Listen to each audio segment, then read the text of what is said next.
Big Adam Schein, guys.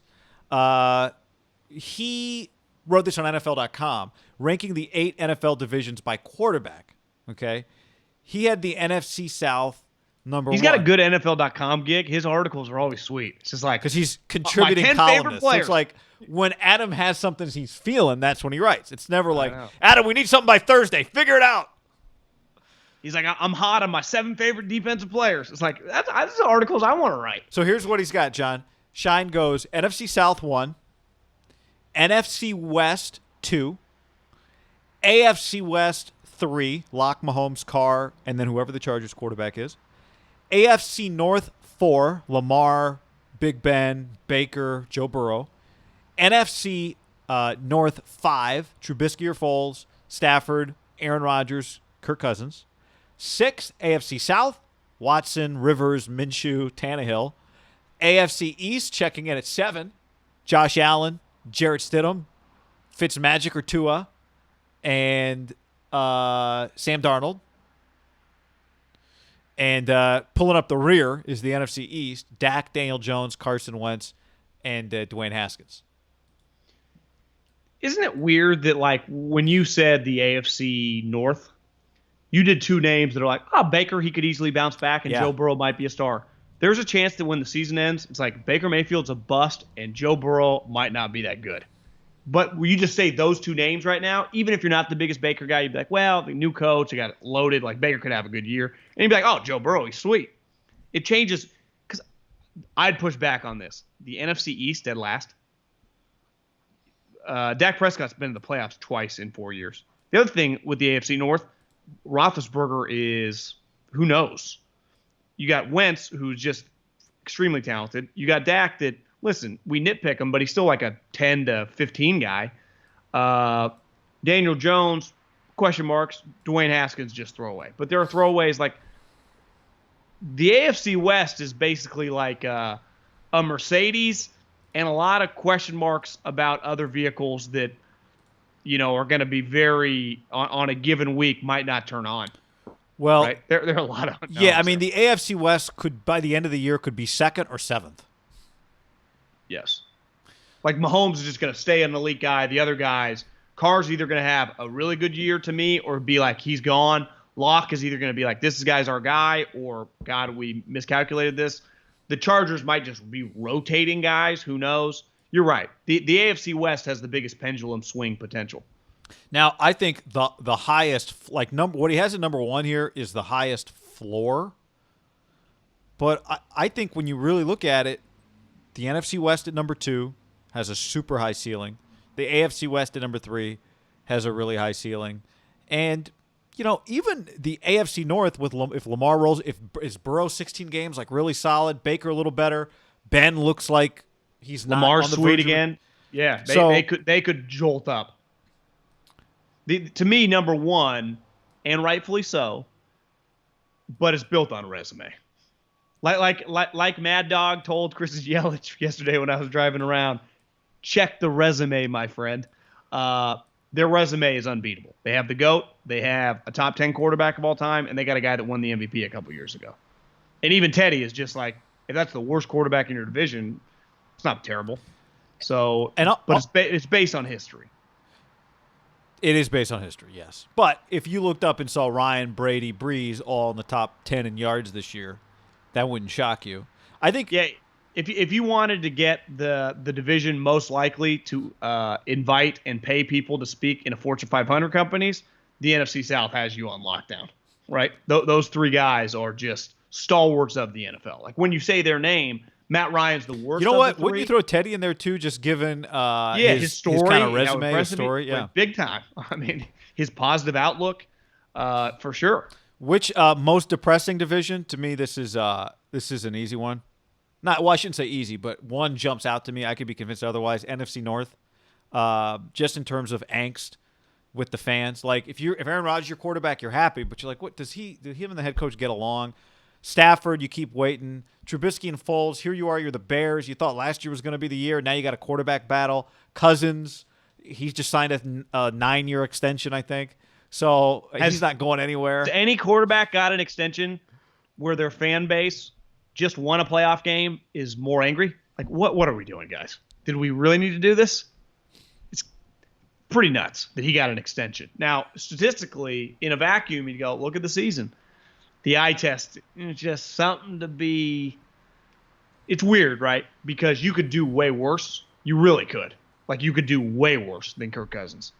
But you don't want to feel like Kirk Cousins is your guy set in Sharpie for 4 years, right? It's one thing to have Kirk Cousins as your quarterback. You're like, well, we're open-minded. We're just canvassing the land. We got scouts watching Fields and Trevor. We're just working the phones. It's another thing. We're like, yeah, we plan on paying him $175 million over a 5-year span. Like, come on, guys. That's pretty wild. Shows you, man. He must be nice to the people that matter, because I can't believe they gave him an extension. That to me is arguably one of the crazier extensions in recent memory. For a guy that, was solid, was good. You know what's interesting about looking at this list is each division outside of the NFC South, if you said which guy would go first out of this division in a draft, it's clear, right? Russell, Mahomes, Lamar, Wentz, Darnold, Watson, Rodgers. If you said you can have one this year, who are you taking? It's pretty clear. But so you almost have to eliminate all those guys when you go into a discussion about depth, because each division has one superstar. The NFC South, like you said, it's harder to pick. So that means that, like, for the NFC West, the strength of being second place is more about their depth. Now, Russell's a big part of it, but it's about Jimmy. It's about Goff, who's down year. I think we just talked about it when we were talking about Collins' list. And then I think it's also about I think it's largely about people being bullish on Kyler, regardless of what you think about his coach. I mean, he was the offensive rookie of the year last year, even though I spelled his name wrong. Murray. Yeah. So you basically have the offensive rookie of the year. You have Super Bowl quarterback. You have the guy that came up runner up to the MVP 2 years in a row.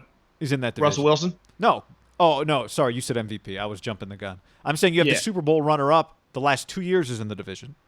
Super Bowl runner up, but I'm saying, like, you have last year the second best quarterback in the league in Russell Wilson. You have Jimmy Garoppolo that had a really solid season. You had Jared Goff, like you said, step back, but still, to me, he's like a better version of Kirk Cousins. Like, you don't love him as your quarterback, but I feel much better if Jared Goff's my quarterback than Kirk Cousins is my quarterback. I'd be optimistic. Yeah, there's just things like Kirk Cousins, like he's very dependent on having a good offensive line because he can't really move. That's my only issue with him, which is crazy how much that's changed in recent memory. I think that the division that could just like, whoa, at the end of this year would be like the AFC East. What if Josh Allen, they win the division, he has a big-time season. Sam Darnold, they just win 8-9 games. Yeah. It's like, this guy is finally going to live up. Tua plays, let's say, half the season. It's like, Tua, bro. We got Tua. Yeah. And the Patriots, who even knows? But just, if I told you Josh Allen, Sam Darnold, and Tua, those are what, Josh Allen went 7th, Darnold went 3rd, Tua went 5. I mean, that's 3 top 7 picks. What if Stidham just looks like Jacoby Brissett or Jimmy Garoppolo at Patriots? You'd feel even better. Well, Kirk Cousins was a 4th-round pick, came out of nowhere. Dak Prescott was a 4th-round pick, came out of nowhere. Why couldn't that happen with Jarrett Stidham? Not what they are now, but like that. Remember, there's that rookie year. You just go, God, they got something here. Now this is a second year. Are you aware that Brady was not a 1st-round pick? Have you heard about that? Yeah, I think 199. 99, yeah, 199. Yeah, 199. Yeah, I've heard that number once or twice, but did he? He didn't start in college, right? Rotated in with that other guy, Chad. Yep. What was his name? Drew Henson. Drew Henson. Yeah, not Chad Henne. Drew Henson. Tom, he played baseball in high school, right? Drafted catcher. Local Bay Area guy, actually. Yeah. Oh, favorite team? Wasn't he a big Montana guy growing up?